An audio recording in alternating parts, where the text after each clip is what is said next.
माहिती आहे की बरीचशी कामं पूर्णत्वाला गेलेली आहेत. आज साधारण 90-95% हायवेचं काम होत आलेलं आहे. काही ठिकाणी थोडंफार एजन्सीज नीट नव्हत्या, काही ठिकाणी नैसर्गिक ह्याच्यामुळं कामं लांबली, काही ठिकाणी लँड ॲक्विजिशनमुळं कामं लांबली. अशा काही अडचणी आहेत. आज माणगाव, इंदापूर वगैरे इथले जे आहेत तिथं थोडा उशीर लागणार आहे तिथली कामं व्हायला, कारण त्यांचे टेंडर जे आहे ते जरा उशिरा झाले.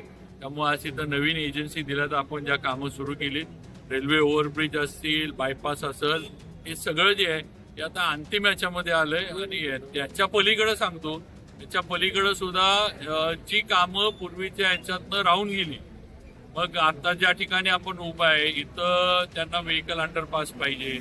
माग आम्ही चिता बरोबर ना, चितेच्या इथं आम्ही थांबलो.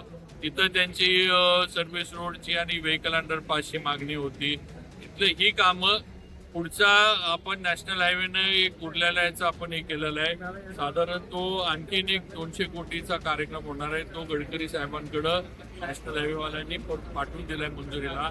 त्याच्यामध्ये परशुराम घाटाचं वायाडक्ट सुद्धा आपण हे पण लक्षात घ्या. परशुराम घाटामध्ये ऍक्सिडेंट होतात, ते डोंगर सारखा कोसळतो, तिथं बरेच हे होतं. त्यामुळे मधल्या अधिवेशनात पण हा विषय झाला होता. परशुराम घाटाचं नवीन वायाडक्टचा सुद्धा सर्वे करून आपण गडकरी साहेबांकडे पाठवलं. Thank you sir.